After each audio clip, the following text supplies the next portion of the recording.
Andito tayo ngayon sa pinapagawang planta ni Boss Aye. Ayan o. Malapit na. Malapit nang matapos pinapagawa niyang planta. Andito tayo sa mataas na bundok. Tingnan nyo. Overlooking siya.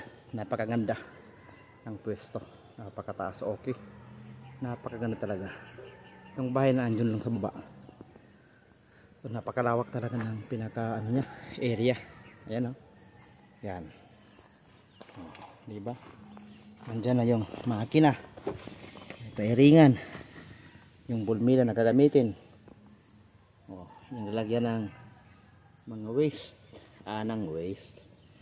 Ng ano nang dyan ibubuhos yung guys yung mga namiling na galing dyan. Okay. Yan ang minahan ng ginto ni Ayi. Napakalawak.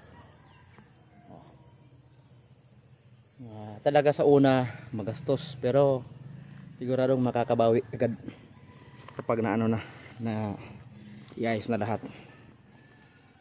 Malaki-laki rin ang gugugulin natin dyan. Hindi basta-basta kasi ang paggawa ng planta. Kailangan talaga ang sakripisyo. Pero okay lang.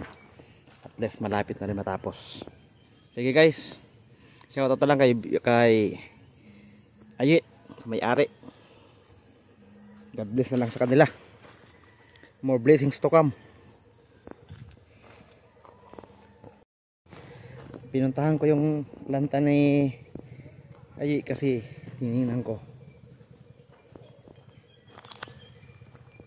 Tinignan ko kung okay na yung ano planta niya. Okay na, malapit na.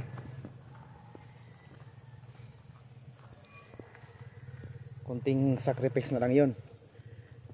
Magbubunga na 'yon ng biyaya. Ayos, napakaganda ng area. Sige guys, hanggang dyan na lang muna kasi pupunta pa tayo ng school.